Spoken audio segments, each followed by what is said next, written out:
That's a real thing. And these talks have never been easy for me.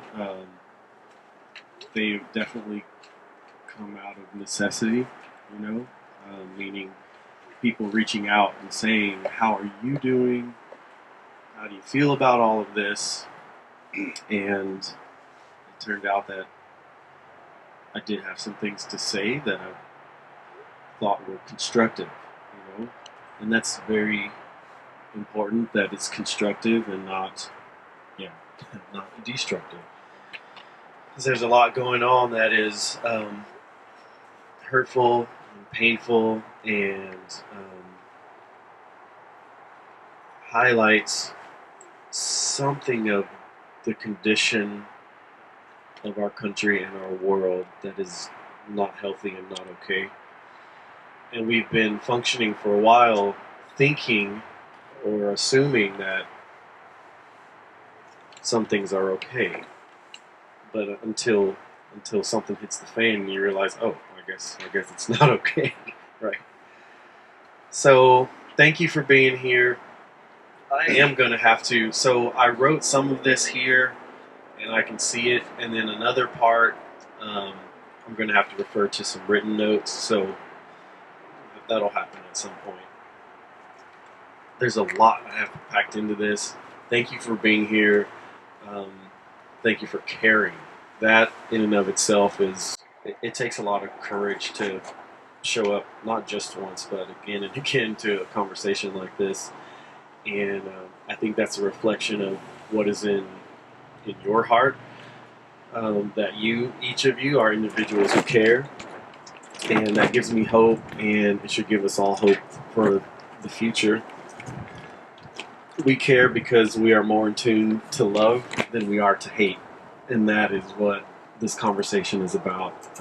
We care because we're more in tune to community than division, and I think that's awesome. But don't allow that to puff up your ego. We're going to talk about the ego, and it's going to get intense. It's going to be different. Ego talk is not something we do. We think, yeah, I'll get into that more. But there are a lot of things I like to say, and I think there's a lot that you are intuitively feeling, which is why you decided to show up for a talk like this. Things you know or expect deep inside that maybe we're all about to wake up to a reality that perhaps we have felt for a long time, or maybe most of our lives have kind of known something's not quite right, but weren't able to pinpoint or quite describe. Civil unrest in our city, our nation, and our world, as well as that internal unrest that we're feeling, begs us to take a serious look at who we are and who we've become. So I saw this post on Twitter by Brene Brown. She's a researcher and storyteller. She's written a lot of great books, and she heads up a master's program at the University of Houston. I can't remember the program. I think it's a social work program. Is that right? Okay. She says, rereading Bell Hooks' All About Love for the 20th time. She says, Hooks explains that people who are willing to speak out against injustice are not smarter or kinder than their neighbors, but are willing to live the truth of their values. I can't think of a time in our country's history where living the truth of our values hasn't been considered dangerous and radical. I was in the political social work concentration in grad school, and we often talked about the differences between being agents of control and agents of change. She says, I'm starting to wonder if Hook's concept of a love ethic isn't one of the big variables that differentiates control being keep it comfortable and palatable, and real change, reimagine and rebuild the system. Okay? Does that make sense? That Hook's concept of love, she's wondering if it's not one of the variables that differentiates control and real change. And this idea of control being let's keep it comfortable and palatable, and real change being let's reimagine and rebuild the system. And she puts hashtag love is radical. And then she posts a picture. It's a post-it note, and it's orange. And it says, fear of radical changes leads many citizens of our nation to betray their hearts and minds. And that's a quote from Bell Hooks. And you might be able to kind of see what that looks like there, right? It's just a nice note on the fridge or something, right? Okay. So in our previous talks, we discussed the trauma, fear, and generational drama that we've all experienced relating to racism. Many of you were courageous enough to come up to the microphone and share your own stories, and many people either watched or listened in, and I've received and seen nothing but positive comments. And that, again, is a courageous act to come up and speak and to share, and then all the positive comments is very hopeful. So I want to add a hashtag from here forward, love is courageous. And also say thank you to everyone who's listening now and who shared. In the invite I sent for today's talk, I said this will be a conversation on systemic division and the effect it has on all of us beyond skin color and racial misunderstanding. I suggested you be open-minded and be ready for the red pill, which essentially is the red pill of true understanding. And also in that invite, I think I said, if you haven't seen The Matrix, then don't bother coming. That was a joke, right? Has anyone here not seen The Matrix? Uh-oh, are you good? Oh, he didn't raise his hand, but I've seen it. It's been a long time, but only the first one. Only the first one, and the first one's good enough. Yeah, I've seen it too, but it's been a long time. It's been a while. It's such a good movie. Anyway, The Matrix is great. We're going to talk about The Matrix and how it plays into ego. There's all kinds of stuff here. So you didn't bring a notebook, and I didn't tell you you might want one, but you might want to revisit this talk because it's going to go some places, I think, and I hope it's valuable for all of us. What keeps us from being people who are willing to live the truth of our values? Brene said she can't think of a time in our country's history where living the truth of our values hasn't been considered dangerous or radical. Why is that our history, is what I'm asking. What keeps us from being agents of control who say, let's keep it comfortable and palatable, instead of agents of change who say, let's reimagine and rebuild the system? Okay. So we're going to do something different. We're going to have a moment of stillness and a moment of silence. And I'm going to just ask you to close your eyes. And I'm going to ask you to think about your breath. Just think about breathing.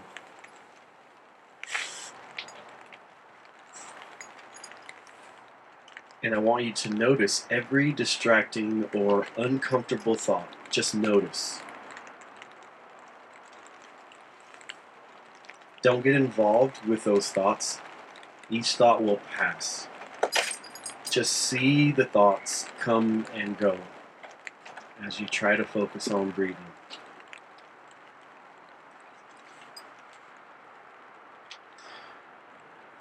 As you continue doing this, I'll add, you know you're not your thoughts because they come and go, but you are still here, simply observing them. As you continue doing this, focusing on your breath, and the thoughts come and go, I want to ask, who are you? Who is observing the thoughts? Who is aware that thoughts are happening? Who is listening to the sound of my voice? Focus on breathing, and we'll open our eyes. And I want to share some thoughts that came to me during that time, and maybe someone will be brave enough to share. one serious thought that came to me was, this is very uncomfortable. Why are you doing this?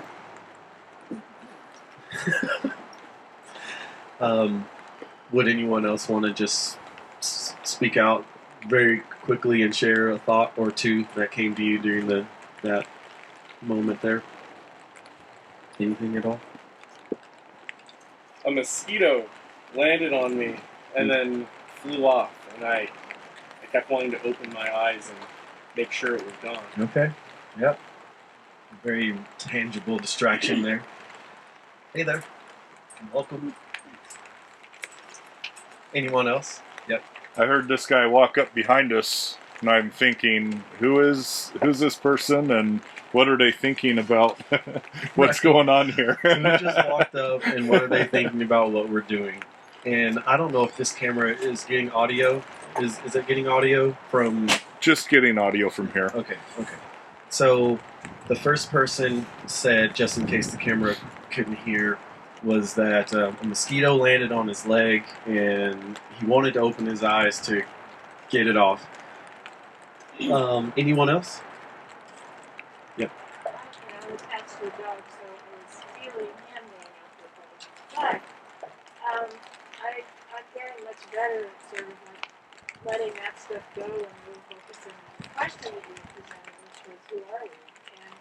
And one of the things I've found through co-housing is doing for me is making me question, how can I be the person I want to be living in? Wow. And I fail on a regular basis. So But I think I got you. So that question came to you during, and the question was, say it again. it was how can I be the person I want to be living in community? How can I be the person I want to be living in community? And I guess you could even translate into our larger community. I'm referring to this community. But I think we could be thinking about that. How could we be living, or truth, as you put it, in our larger community? Right. So that community isn't just my neighborhood or my household. It branches out to wherever I am, essentially. So thoughts on the ego. Ego is not simply the arrogance a person expresses, right? This is typically how we think of ego. We just did that little exercise to kind of show how thoughts come and go, but here we are still, and we can actually observe thoughts come and go.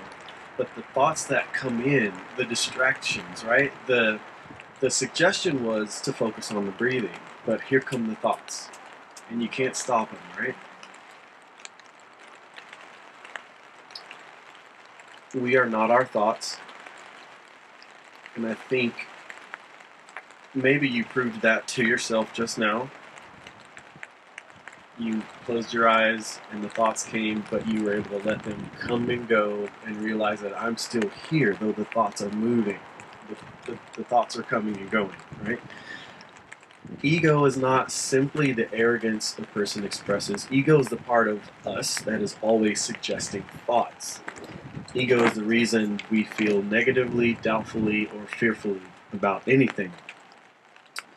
So, of course, we notice that the thoughts came and went, and they always do. As proof of the fact that we are not our thoughts, we are not our feelings then. And then the question was, who are you? Who is the person observing the thoughts as they come and go? Who is aware that the thoughts are happening? Who was listening to the sound of my voice in those moments, right? And the answer is, I am. Like, if you were to ask me that, I'd go, I'm the one who's listening. Who was the person listening to the sound of ego's voice, meaning the thoughts as they came, right? That's ego. It's like, oh, but what about this? Oh, what about that mosquito that just landed on you? Oh, what about the person who just walked up? The suggestive thoughts. Who was listening to the sound of that? And still, the answer is, I am. I'm the observer. I'm the aware person here. So you are not the ego. Not all thoughts and feelings are of the ego, but every negative thought or feeling and almost every fearful thought of feeling is the ego. And I say almost every because I think one example of fear or distraction that is not ego based is self preservation in situations of extreme danger, right? It's like I saw two bears walking in the neighborhood on Saturday night, on Friday evening, just a couple blocks over, and I felt fear. And that's a very real thing when there's a very present danger that can threaten your life, right? That is not, Two of them.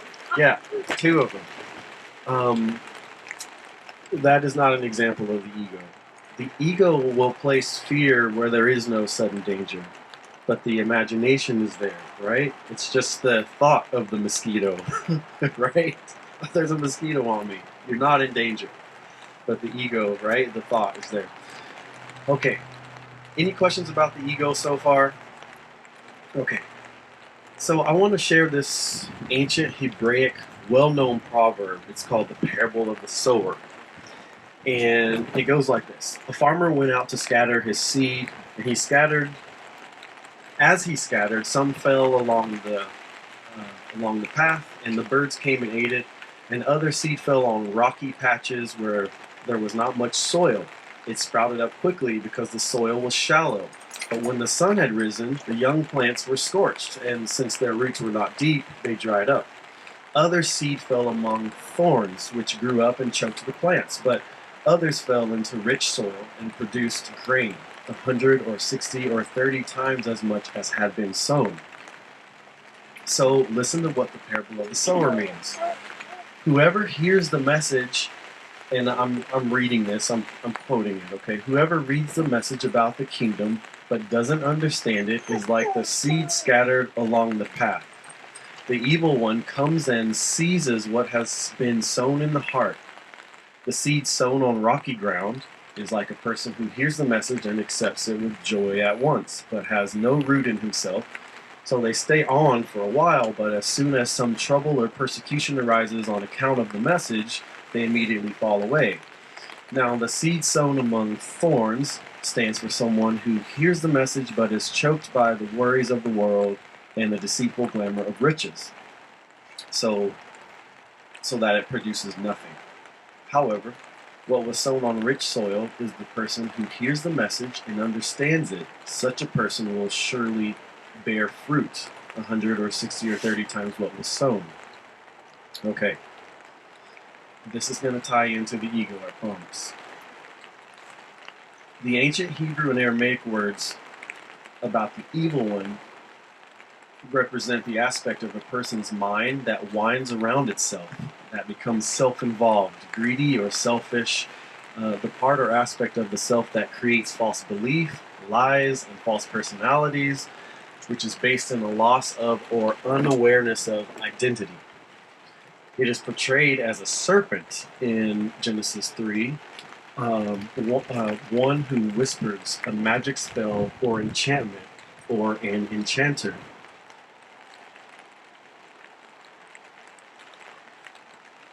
The roots of these words imply domination, power, or pride taken to excess, which is kind of that idea of ego that we're very aware of, right? It's pride, it's domination, it's power, right? So the person swells outwardly from an inner void or lack, and this can point to an old image of the self held past its time, or an inner voice that creates control out of proportion to its real contribution. Figuratively, an aspect of the self that up till now has controlled an inner territory and provided strategies that seemed necessary for survival. When something radically new is suggested or a new aspect of self is revealed, it fights and scatters seeds of distrust, fear, argument, or any negative emotion it can to dissuade from change. Alright, so that's a very drawn out definition. And for time's sake, I'm just going to say that what this nature behind this part of the human self that is being alluded to as the evil one or the serpent is in fact the ego. But in the Western world and in Western religion, we've totally lost touch with what that's about and what it means, and it's not very well represented or taught on. But it's definitely a part of who we are, right? All of that fear, need for control, need for power, need for domination, that is the ego, and that is the thing that keeps us distracted. Even when we say, I just want to focus on my breath, and then for some reason, the thoughts just keep coming. The ego is a master hider, a master deceiver. It does not like to be seen, and the best way to spot ego is to just look within at the fears of the mind, or simply the thoughts of the mind. The ego is the enchanter of humanity, the whisperer of spells. And this proverbial story describes 4 different types of people, and we have all been at least 3 of those 4 at one point or another in our lives. We've been the person who hears the message but doesn't understand it, whatever the message might be, right? Or who hears the message and at first accepts it, but since the message didn't take root in our hearts, we're in trouble, or persecution arises due to our involvement with that message, or the presence of that message in our lives, we walk away from it. We've all been the one who hears the message, but the worries of the world or the deceitful glamour of wealth choke the message so that it can't mature. Finally, the most rare person is the one who hears the message and understands it, grows, transforms, and produces something that is worth sharing and helps sustain healthiness in the world around them. That is the real, like, meat and potatoes of that parable. And yeah, notice how something within the person 3 out of 4 times kept them distracted from or afraid of the truth or the message, afraid to be willing to live the truth of their values. The fear that living the truth of their values is dangerous or radical and makes us more likely to be agents of control rather than agents of change. This is what the ego does, and the ego is part of every one of us. The part with the loudest voice in our mind. But the message, the call in our hearts, the change we say we're looking for or desiring, the truth that doesn't yell. It doesn't yell. Unlike the ego. It is the stillness. It is peaceful. It is that place where you observe each thought come and go. That's the message. That's the thing we're saying we want more of. How do we bring this stillness and this peace to each other, our world, our families, our community? How do we do that? So in the Matrix, Morpheus said to Neo, "Do you believe in fate?" And Neo says, "No, because I don't like the idea that I'm not in control of my life." And Neo says, "I know exactly what you mean." I love this movie. He says, "Let me tell you why you're here. You are here because you know something. What you know you can't explain, but you feel it. You felt it your entire life, that there's something wrong with the world. You don't know what it is, but it's there, like a splinter in your mind, driving you mad. It is this feeling that has brought you to me. Do you know what I'm talking about?" "The Matrix?" Neo asks. "Do you want to know what it is?" The Matrix is everywhere. It is all around us, even now. Even now. You can see it when you look out your window or when you turn on your television. You can feel it when you go to work, when you go to church, when you pay your taxes. It is the world that has been pulled over your eyes to blind you from the truth. What truth? That you are a slave, Neo. Like everyone else, you were born into bondage, born into a prison that you can't smell or taste or touch. A prison for your mind. Unfortunately, no one can be told what the Matrix is. You have to see it for yourself.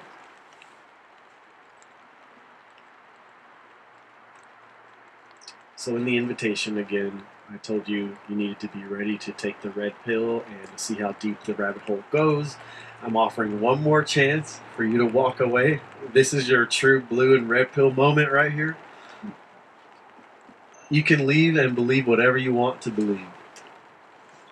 Or you can stay in Wonderland and I'll do my best to show you how deep the rabbit hole goes.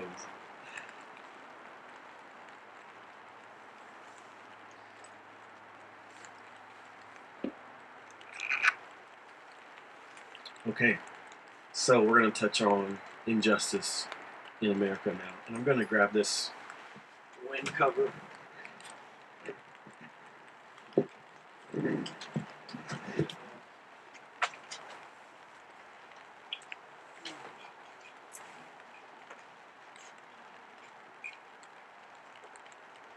trying to talk so closely. I get a lot of sharp T's and P sounds in there, popping sounds.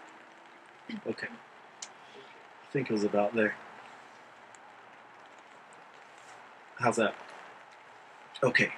The definition of capitalism. Here we go. An economic system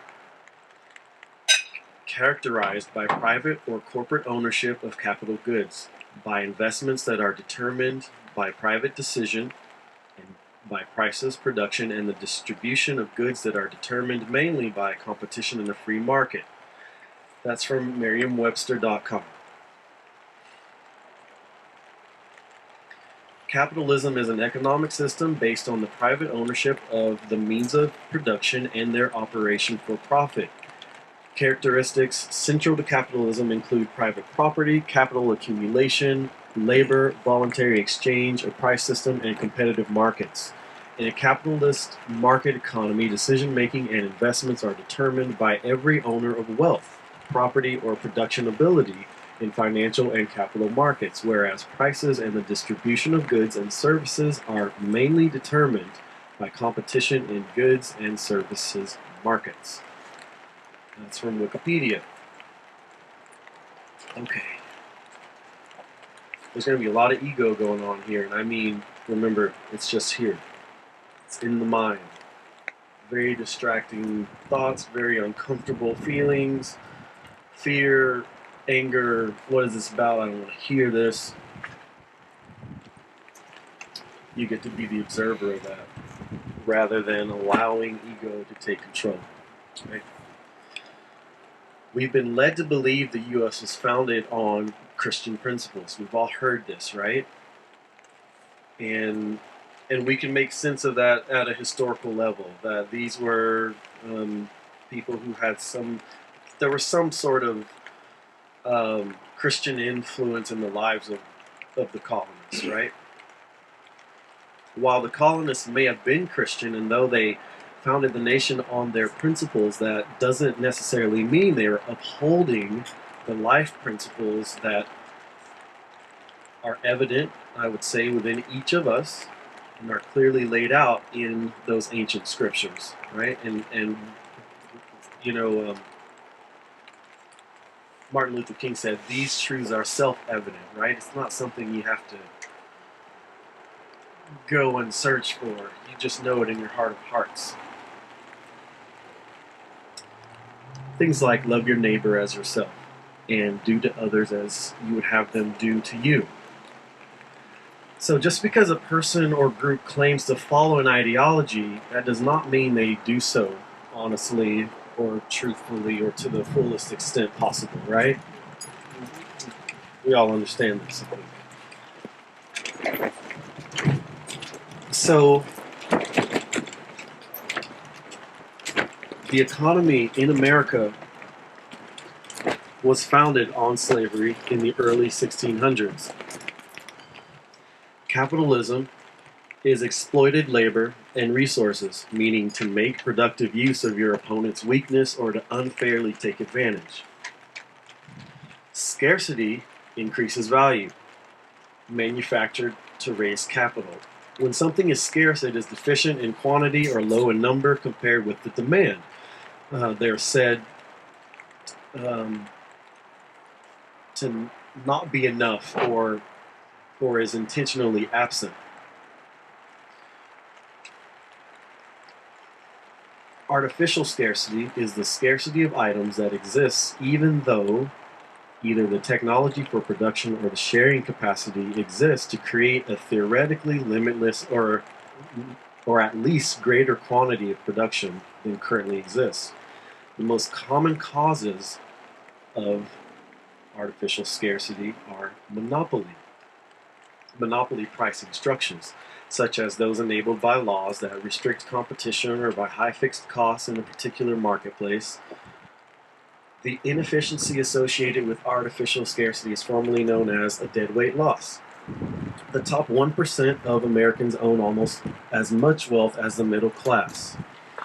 Bloomberg reported this staggering statistic obtained from the Federal Reserve Bank, which is the central bank of the U.S. and controls the money supply, in 2019.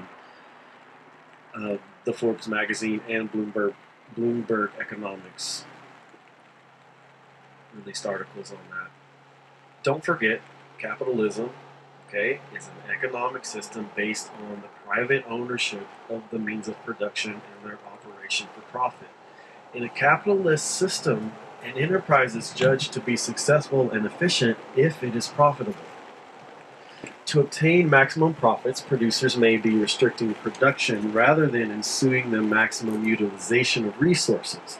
This strategy of restricting production by firms in order to obtain profits is a capitalist system or mixed economy is known as creating artificial scarcity. Artificial scarcity essentially describes situations where the producers or owners of a good restrict its availability to others beyond what is strictly necessary. Ideas and information are prime examples of unnecessarily scarce products given artificial scarcity, as is illustrated in this following quote. If you have an apple and I have an apple and we exchange apples, then you and I will still each have one apple. But if you have an idea and I have an idea and we exchange these ideas, then each of us will have two ideas. Even though ideas are, as illustrated above, can be shared with less constraints than physical goods, they are often treated as unique, scarce inventions or creative works, and thus allotted protection as intellectual properties in order to allow the original authors to potentially profit from their work. In a culture where excess is rampant, scarcity is rewarded. This is the underlying principle of the luxury industry. If you acquire a limited supply product like a car or a boat or a handbag or a pair of sneakers or whatever, it can make you feel special, maybe even superior to your peers. According to Wikipedia, hunger marketing is a psychological strategy that focuses on the desire of consumers, making them hungry, thus having a strong desire to buy products which other people also want to buy. By stimulating psychology, it drives people into emotional rather than rational decision making by means of driving up the scarcity of the product. This marketing strategy boosts people's interest and through word of mouth helps businesses have more potential customers. All of this psychological strategizing is aimed at, take a guess where it might be aimed, at your ego. Those who can purchase what is scarce may feel superior or safe or fortunate or all of the above, whether they would say it or notice it or not. Scarcity equals poverty. And if scarcity can be manufactured, then that means poverty can be manufactured. In a capitalist society where something is scarce, some have the item that is scarce and others do not, obviously. So if scarcity is manufactured, then poverty is manufactured. Those who have what is scarce have the power to influence institutions, which develop systems to further capitalize on scarcity. They make decisions that benefit themselves above the rest. So then, capitalism equals power. Successful capitalism equals maximum value, minimal cost. Slavery is labor exploitation. This means slavery is how you create a successful capitalism. Racism is therefore a tool of early American capitalism that dehumanizes humans with racist rhetoric. That's how you validate the capitalistic profit model of slavery. This appeals to, again, the ego. Racism and supremacy is a product of capitalism. Racism and supremacy are tools used to divide groups of people with fear and hate, so the Wizards of Oz can cast their spells or create systems to gain control over all of them. Racism established laborers, in this case, they were called the Negroes, to be lower class than human, which humans were white, right? Or called white.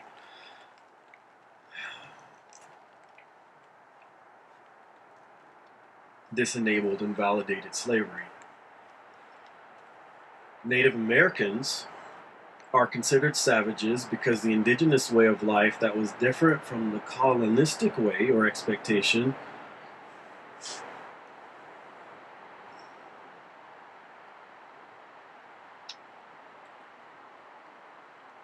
is used as validation to take their land, and land is the most valuable capital. Genocide of natives is imminent under capitalism. To take their cultural identity from them. To educate means to abuse, to indoctrinate, to rob them of their heritage by disconnection from their land and families. Educate means to teach the so-called barbaric to look and be like the civilized colonists.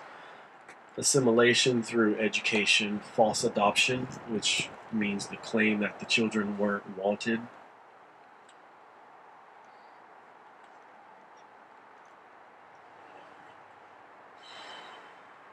Immigrants are considered dirty and uncivilized, and this validates underpayment, exploitation, and oppression.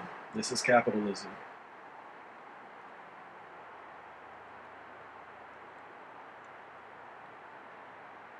Racism, inherent superiority of a particular group over another, is a rudimentary or degenerate structure and tool of capitalism which now has systemic reach into all of our lives. The evidence of racism still exists as the remnant of our history. This is not about black or white. It has become a systemic game of division. Left versus right, mask versus no mask, us versus them. This is all just fuel for the ego.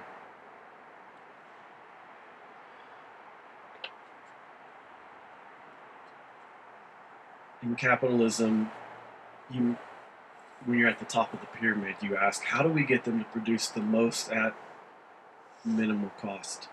Essentially, how much can we take from them? Racism is propaganda.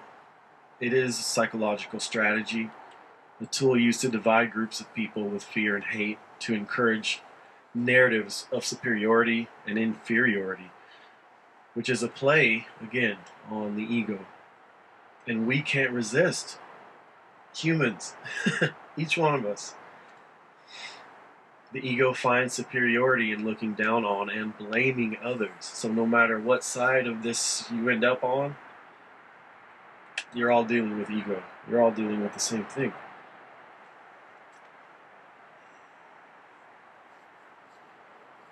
Looking down on each other and blaming each other. Social media, the news, I'm seeing a lot of that lately. Just gotta keep finding someone else to blame. Capitalism is the matrix. It is control. It is a lie. A game where the rules are bent to benefit those who created it, to turn each of us into distracted, self-righteous, relatively comfortable, divided, and ignorant slaves.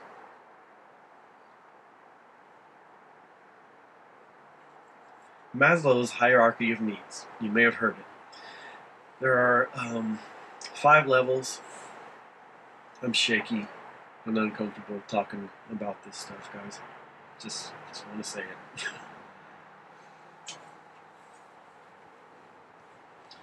The needs are psychological, they are safety, they are love and belonging, they are esteem, they are self-actualization. 1, 2, 3, 4, 5. So self-actualization is the smallest part of the pyramid.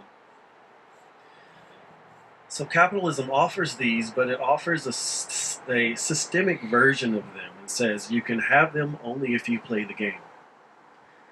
All right? So let's take a look at that again. You can have psychological needs met, which are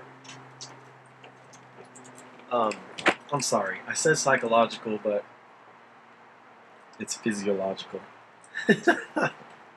Physiological needs, our most basic needs: food, water, shelter, right?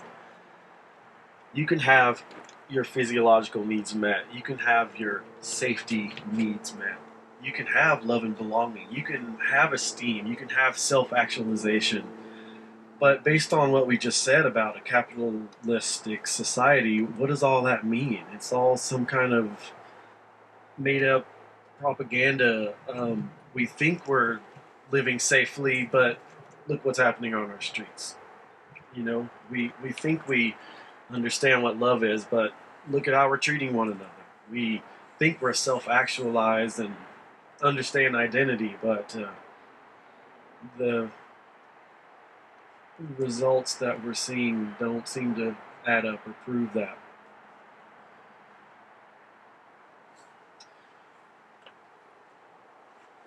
So then what is the game that we're being asked to play? You can have all of these needs met if you play the game. Okay, what game? Have you heard of the real estate trading game by the Parker Brothers? Okay, it's a real estate trading game. So let's talk about this. Estate is a word that means rank, standing, position, status, state, power, control. Also property and land. Fits right into capitalism quite well, I think. And fits right into ego again.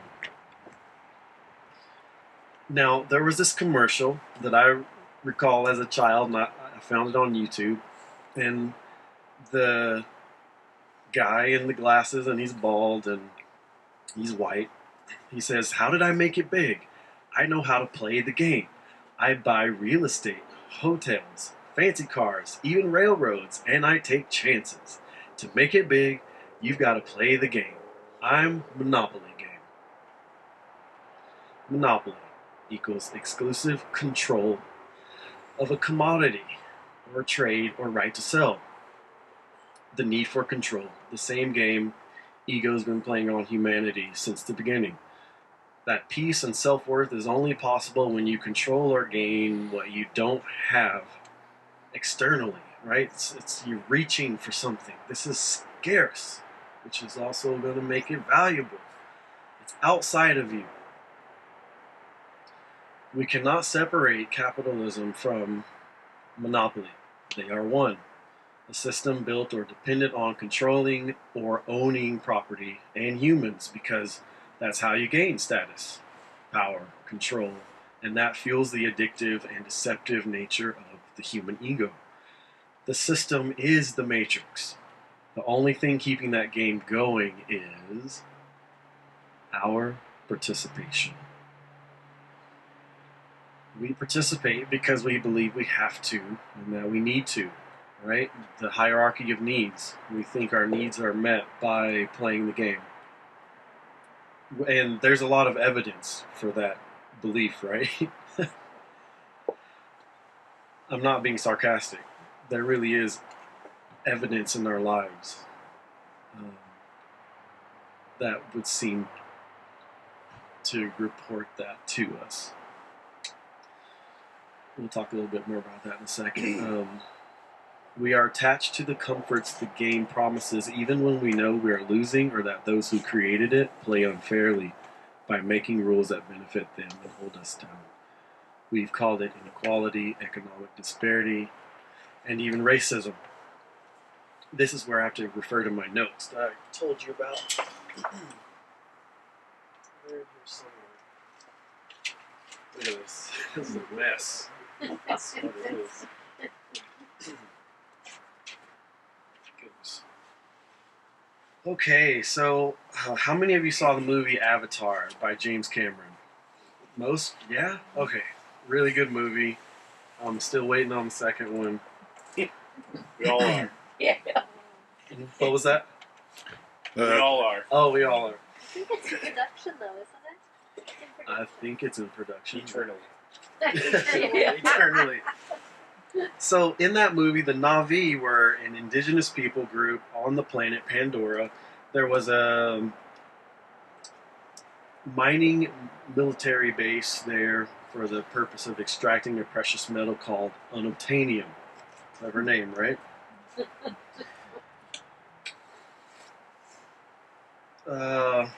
Home Tree, the indigenous Na'vi people, their neighborhood essentially was this great tree, right? And it was in the vast wilderness of Pandora. So humans come for the resources of their land and design a campaign to convince the Na'vi people to leave Home Tree, which happened to sit on top of the richest deposit of unobtainium, like for miles and acres and acres, miles and miles. The strategy was diplomatic, of course. Offer education, assimilation, show them that we are like them and they are like us, and convince them that our way of life is valuable for them, and then we can negotiate the terms of their relocation.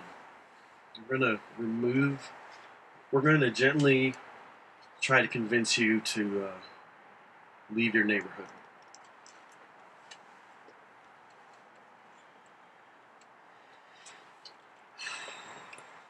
I'm thinking of so many events in the history of the United States that are exactly that.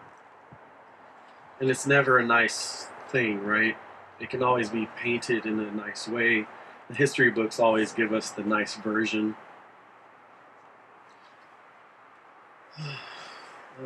Like all indigenous peoples have, the Na'vi realize the colonist way is madness. Why would they, or we, choose disconnection from the wonderful abundance of our land, our heritage, our language, our relationship to our heart, our soul, and spirit? Why would we trust foreigners with our way of life? You are offering nothing that we need, right? Okay, the hierarchy of needs. The indigenous people say you are not offering anything that we need. But we sitting here are so ingrained into it, we can't think of another way. We're so a part of the system. We've forgotten the strength and beauty of what it is to be human, which is our indigenous heritage. Existed for ages without this game we currently play.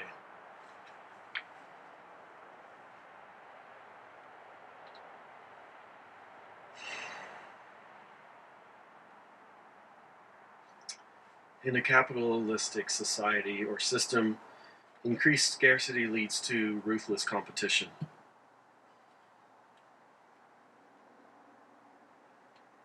The so-called free market isn't free if it's regulated and manipulated.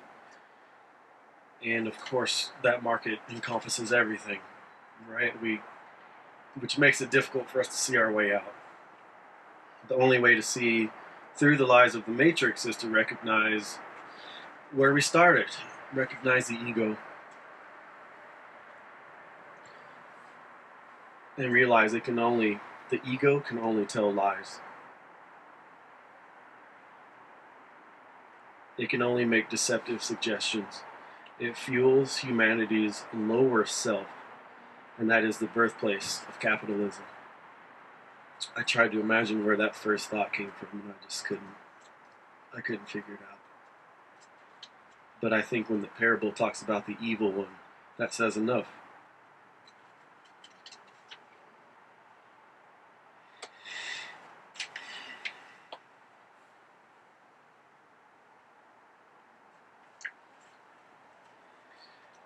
I thought this was interesting. The word government is made up of two Latin words.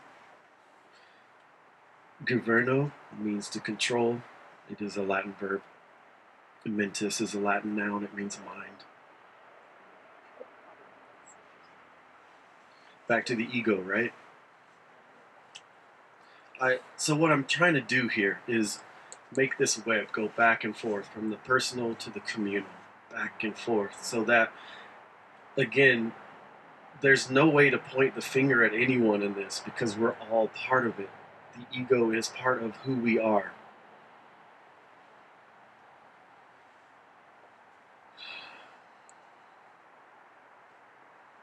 These are things we don't learn in school. But I could figure them out, so someone just doesn't want to tell the truth. But I'm not one of them, whoever they might be.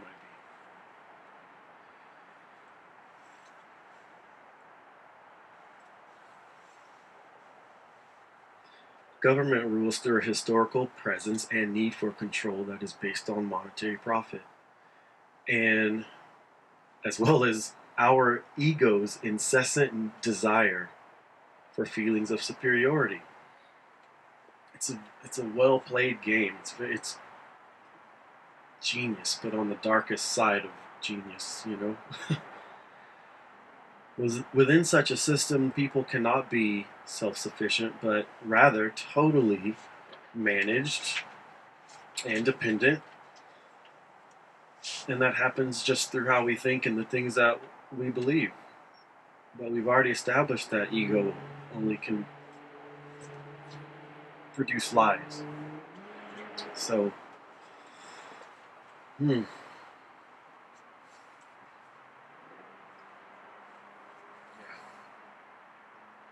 are taught to believe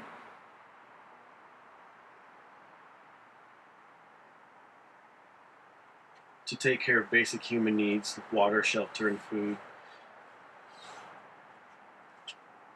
is dependent on an industrial system of exchange. And this is a systemic lie. It's based in false advertisement, as well as our forgetfulness of who we are and a lack of responsibility for ourselves. Lack of responsibility for ourselves. And I say that, and it hurts me that I am that person. I am the person who has believed in self-sufficiency, but has come to realize I'm not self-sufficient at all. I think I'm being a responsible human being on the planet, but I'm so dependent on this system to survive.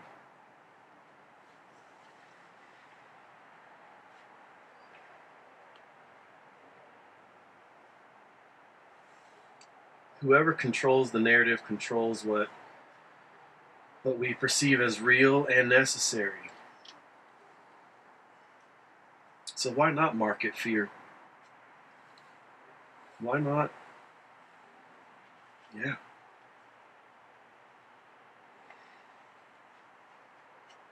Humans are manipulated by fear. So why not use fear and division? Mind control. Ego does not want you to realize you have access to total peace of mind, and so you can control your mental state, which also gives you control of your physical state. I don't know if you guys know anything about quantum physics and quantum sciences, but Newtonian science has clearly skipped over some things, and there's updated versions, you know. Let's say, I would just encourage you to look into that. But a simple practice like what we started, just follow the thoughts instead of being one with them, and notice in time with practice, the calm that you can experience, the total peace you can experience, drug free, omitting pharmaceuticals.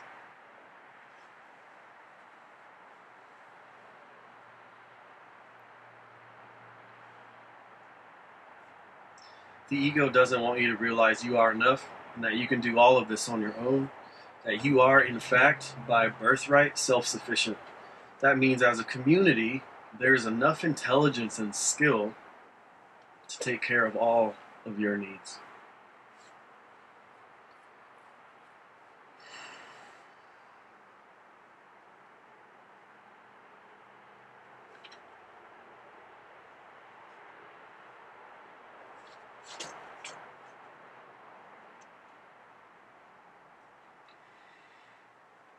So,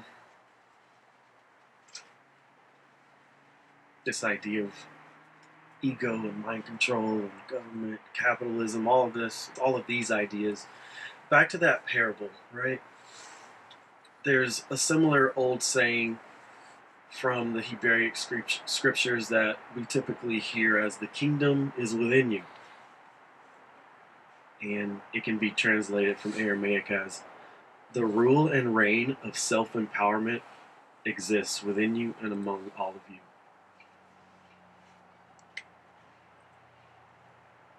The kingdom is about knowing who you are. And actually, the Aramaic word for kingdom can be male and female. So it could be queendom as well. But depending on who's translating the book and what agenda they want to push, they'll choose which option you have.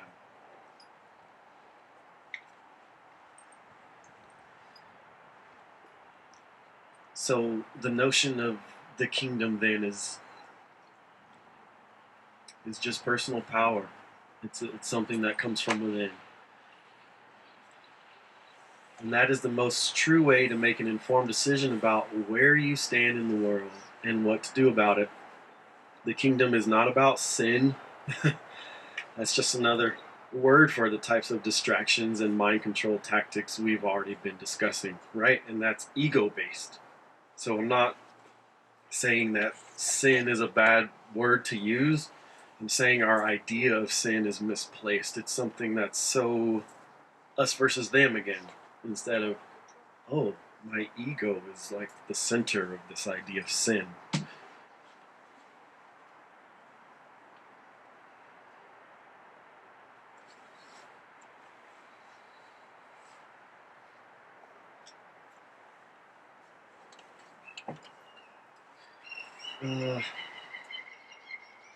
Privilege is a result of a capitalism where artificial scarcity is attainable by some, not others. The ego says it's better to be a privileged slave than an unprivileged one. What a disgusting and self-betraying thought. To talk about change, we must talk about attachment. Attachment is looking outside of oneself for something and believing the answer or solution that you need is someone or something else. This is how the matrix, or the ego of government, keeps us blind to the truth, because we're saying the power comes from within. It's not outside of you. So we'll create enemies and solutions that are outside of us. But what all of this is saying is that you, each one of you, the answer, the solution is within you. And if you can get a hold of that, then so can I. And so can we. And then true change begins. And I think we talked in the last week that we can't expect the change to trickle from above, right? It's going to start with us. And we always want to say, well, what do we do? What do I do? And again, just being able to close your eyes and observe the thoughts. I promise there's a place of peace within there. I didn't try to force you to wait that long to to experience that inner peace, but it's there.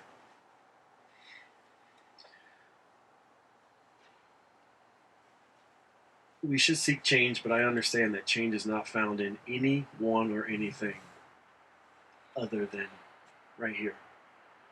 And it's among us. It is among us. You are the change. When you take responsibility for that, you can be an active part of real change.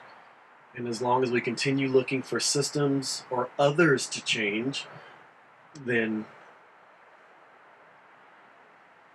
we can't be part of it. Why should I look at you and say, please change? Like, that's just going to help everything if you would change. That goes back to the ego. There it is. That might make me feel really good for a moment to, right? Like, that's always how it goes. It's like, I don't know why they just won't get themselves together and do what they need to do. That's the trap. That is the trap.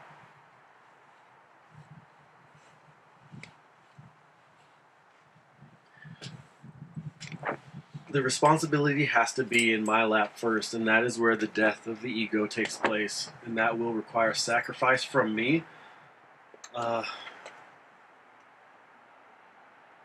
Because I'm so attached to my ego, and I've been so attached for so long that I have this false perception of who I am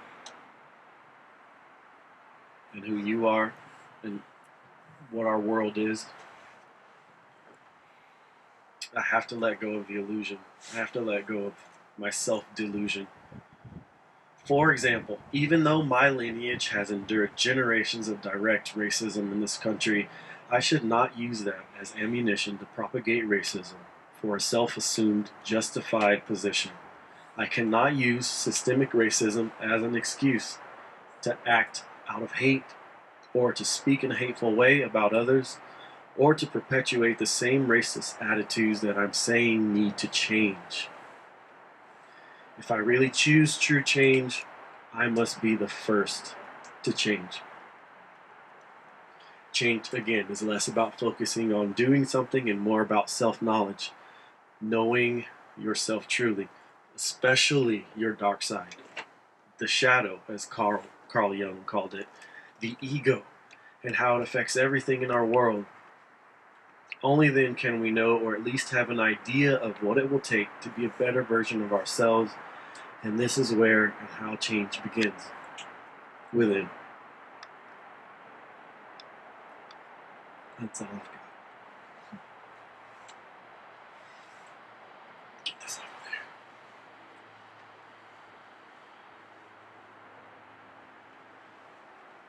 there.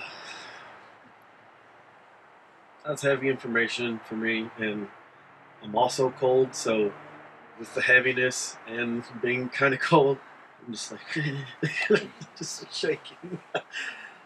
Are there hope? Okay, yes. I have the opportunity. Is it okay if I ask you to use this microphone? I will even pull it down to you if you like. Okay.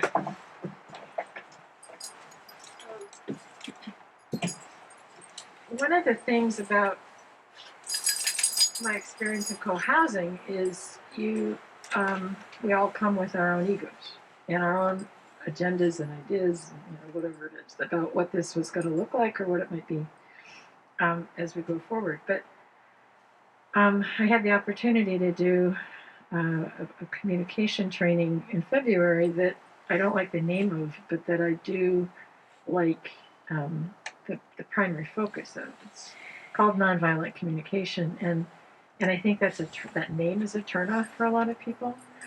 But what I took away from that is being more thoughtful about why I might be reacting to something in the way I'm reacting to it. Going back to that internal, having the conversation with yourself internally. In other words, examining yourself and why you might be reacting to something, rather than just making an assumption about why what somebody else might be doing or whatever. And I just found that to be really a profound shift to really look at be curious about, why am I frustrated? What is it in this moment that I'm feeling the frustration about? It's me. It's my ego. It's not them per se. And I think there's more and more people who are becoming aware of this sort of strategy around communication, and I have hope about what you're talking about, because of, if we can help more and more, you can do this process with children. People do it with children. And I think families are the foundation of our future, really, when you think about who are next generations, and really how 2 generations from now we might look very different if we did some intentional thinking about that. Thank you, Mary.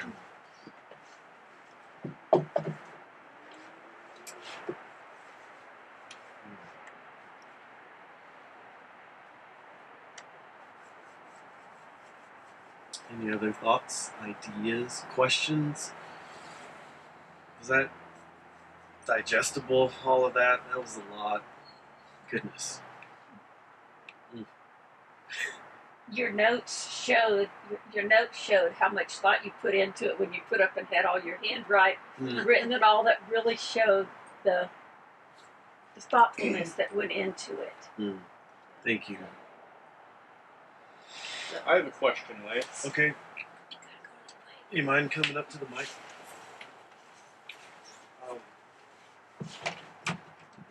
Thank you. My question was that I think you mentioned that this game that we've been playing, it's more recent. You know, we've lived this, our whole history, our whole ancestry has lived without this game. But the game originates from the ego, and the ego has always existed. And so, hasn't the game always existed on a smaller scale in every society? Wow. And so it's always been there. It's just now with this new globalist way of looking at things, where everything is connected with each other. You know, we're trading with people literally on the other side of the world, and not just goods, but culture and ideas, and so all of our egos are coming together in creating this very large game that kind of tramples on the individual. That's all. Thank you. I don't need to. I mean, it started with a question, but I think you solved it. That was awesome.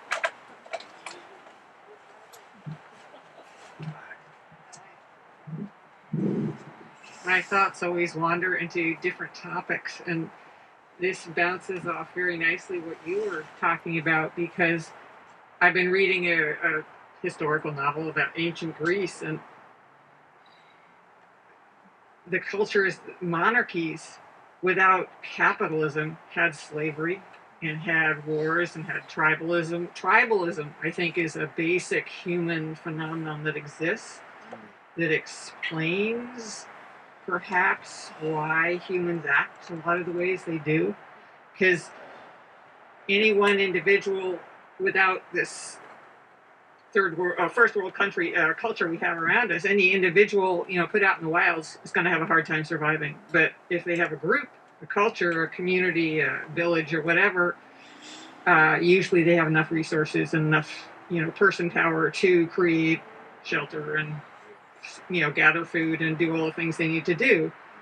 So that community, which has become vastly distorted in our culture, is actually really necessary to humans to survive and to be healthy and flourish. The issue becomes when that community either is dominated by someone who wants a lot of power, the kings, the monarchs, all these people, the tyrants, instead of having it be a collaborative community, which I know a lot of people got drawn to co-housing for the concept of, gee, maybe we can make this run without trampling over other people and voting down people whose ideas we don't like, for instance. So the tribalism, I think of as very fundamental to the way humans are, and so it isn't just capitalism. It isn't just black and white. I mean, all the slaves in Europe were all white, you know, but they made slaves of each group they conquered. Then they made slaves of half the population, or you know, otherwise extorted them and killed them, or whatever they did. Many bad things. So, using our innate way of interacting in psychology in a really positive way, I've also been reading some of the co-housing and collective housing people's ideas and how to help people come together and help people change, like with nonviolent communication or compassionate communication, how to change the way we talk, the way we think, to be inclusive, to be curious about why someone doesn't share our ideas, rather than you're wrong, or trying to quiet them because they're different. But to be curious, to expand our awareness and our knowledge so we can work with them to find solutions that work for everybody. So I don't know. Those are ideas that I run into when you were talking, those bounced out of me. Awesome. Thank you.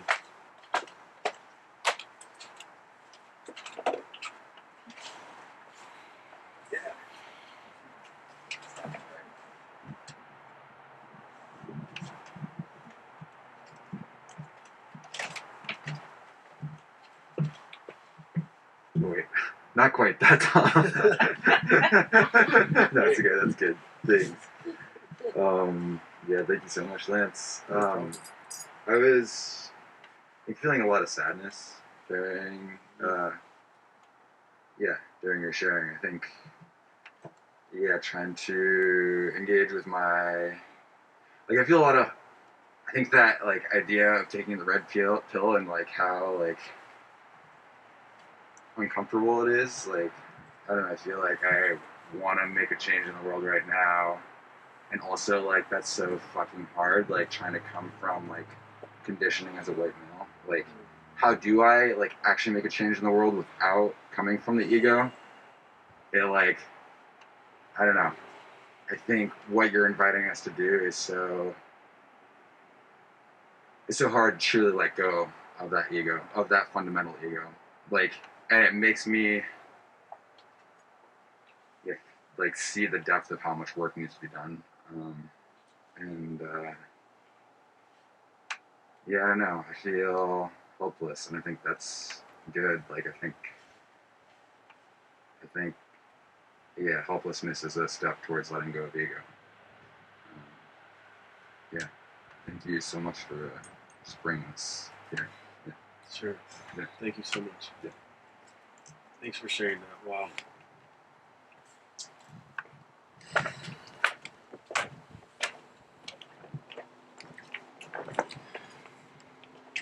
All right. Looks like we have someone coming up.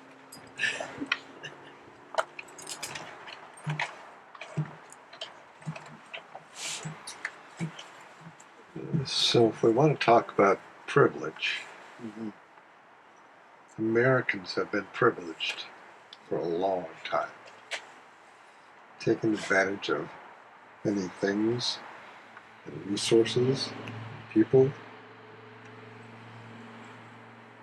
Isn't one of the statistics that we consume about 26% of the world's resources? And here we are, 300 some million people. And everybody wants what America has. They want the American lifestyle.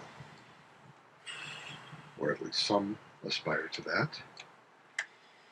And Americans want to keep their own lifestyle. And yet Chinese, Indians, blacks, all want to have a higher standard of living. There's a so-called sense of freedom and safety and justice. And yet I think there's a lot of kickback from Americans that they want what they have, and they don't want to give it up to anybody else. But how can you not have some dilution of what you have if everybody else is going to get up to where you are, unless we're all going to be, what's that, Lake Wobegon saying, above average? All the kids are above average? So I guess I want to bring this around to a question about reparations. It's a word that kept kind of popping up in my mind when I was hearing you talk. And it's something that's been coming up in discussions.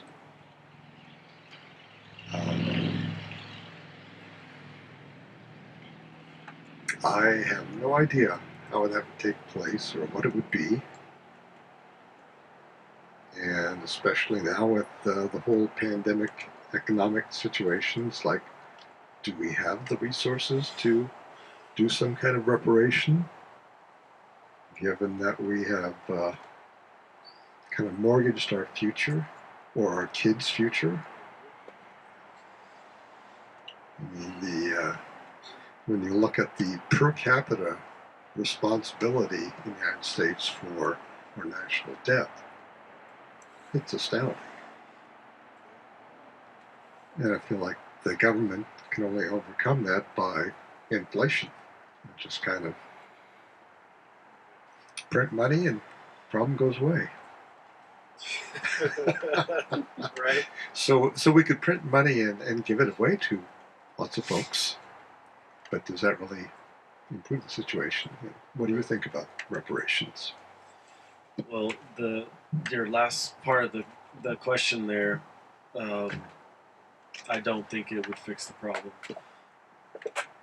And I think we'd have to be specific to say that I think the problem you're speaking of is that we're already in such an economic hole that at this point in American history to put reparations on the table as a viable option does not serve the country well, economically speaking. Unfortunately, it seems that the opportunity for that is gone. It's long gone. There was an opportunity for that, but it's not now. I think I heard. I don't know much about this, so I would encourage some research on it and maybe inform me. I think I heard that after Pearl Harbor, there was a reparation to Japanese Americans. Again, I don't know much about it, and I think it could not very long ago. And it took decades to do it, you're saying? And many people were gone. They had died. They had died, okay. So, are you aware of how much it was or anything like that? I don't remember. Yeah. Okay. So, that's interesting, right? That apparently our government is willing to think through that process for some and not others, and the hows and whys of that are interesting, and I don't know anything about it. We're not taught about it in school. But I'm curious.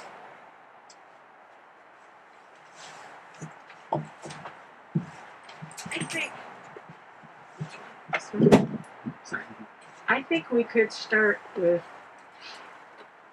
a living wage. I mean, we've suppressed, going back to what you're saying about capitalism, we've suppressed the wage earners, particularly individuals who may not have a college education.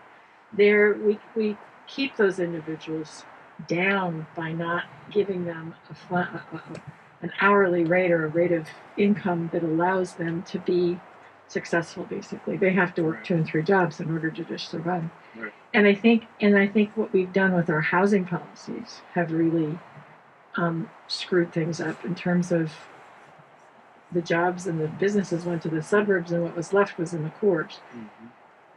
But we could have some difference in terms of how we manage those things, and that could begin to shift things, I think.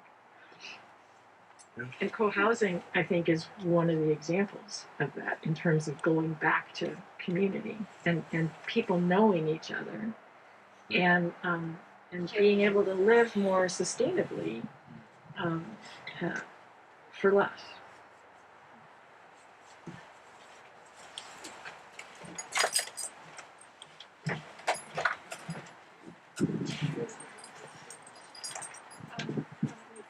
Yeah, yeah. When you said education, it brought something to mind, something that's happening now with all this, the new movement, Black Lives, and tearing down the monuments and changing some of the historical perceptions. My idea is I would like the statues to say, Germany, you can go over there now, you can visit concentration camps. It keeps the idea in mind that we never forget. But you need to have a plaque on there that says, this is what this truly stands for. This is what it represents. Because I think when you try to erase things, you run the risk of forgetting. Right. You know, if you visit the Holocaust museums, there's no way you can deny that happened. And so, and it's not quite a reparation, but a not forgetting. And I think that's what's more important, is that you don't forget it. You keep it in your forefront so that you can improve and you can do better. You know? Yeah, as it relates to education, I do think what you're saying is true. I think it's valuable to leave certain monuments standing while also stating there on the monument itself that this is the tragedy that occurred at this time. Yeah, it's good. Because a part of the mess that we're in is a forgetting of painful history, and since we know that the education system won't be honest about it, how else will we know what's true? Anyone else? You guys are amazing. Thank you so much. Liz is coming back. Totally different thing. I just want to thank you for going back to such a fundamental level of your own awareness of who you are and who you want to be. Because in terms of really changing things, capitalism's unsustainable. We're digging ourselves in a hole. It will implode. The world economy will die. Okay, but people will still be here. Hopefully, maybe. But changing the internal sense of who we are, that we don't have to blame other people for everything. We don't have to act out of hate. That doesn't make things better. That we can act out of love and understanding, and that does. So I just want to go back to that fundamental part that I think is so important. Thank you.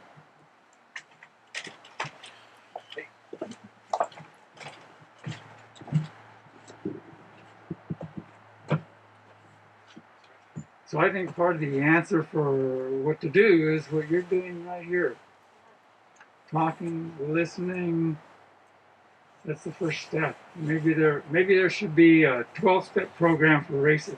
Racism Anonymous. You know, and the first thing in the 12-step programs are people to admit that they are a racist, and then search for some higher power, whatever that might be for you, to fix the problem. Yeah, maybe that's a solution. We'd all be in it. We'd all be in it. Yeah, it's true. Thank you. Well, I think that's it for now. If you are interested in exploring more about what the parable is saying, and I'm deeply into ancient languages. This is a part of my self and life that many people maybe don't know about, but I spend a lot of hours studying ancient languages and love to speak to that, and it's been life-changing for me. It's been a long, long journey. At least it's going on 20 years now for me in the ancient languages. And so I'm always thinking along these lines about the nature of humanity and why we do what we do and what all of that means. And especially going within as a truly viable answer to our worst problems, I guess. So, thank you for being here, and you'll hear more on the podcast about ancient language stuff and translations that I'm working on. And who knows what's going to happen as COVID cases continue to rise, and we, again, the warmest months of the summer is not quite here yet, but it's getting here, right? It's not July yet. July 4th this week is going to be the peak, and it gets colder after that. Oh man! So all that to say, outdoor meetings are great, and it's our best option right now. But on days like this, it's hard, it's challenging, and it definitely takes a certain amount of. So wear a coat. Yeah, coat, gloves, hat. Long pants. Go ahead and just. Not shorts. Yeah, So, long shorts. I'd love to do more of this, and to be frank, I also think I would like to go deeper into the first part of what we did, which is going within and facing the ego. Because, as I've said before, I believe we've tried many institutional level ideas of change, and we've been trying to go about things that way for literally hundreds of years, and we're still where we are. And I think the heart is the matter. We need healing, inner healing, for all of our drama and trauma that we've had to encounter and pass on from one generation to the next. So. And in the peace is the untangling. And say that again. In the peace is the untangling. In the peace is the untangling. So I want to leave you with that, and it's hard to do that without a comfortable space, and so I don't know what to say about that in times like this, but maybe it'll just have to be a virtual thing, assuming the weather won't be like it was the previous 2 weeks, which was amazing. So I'll keep you posted, and I'm open to ideas and suggestions about that as well. So thank you for being here. Thank you.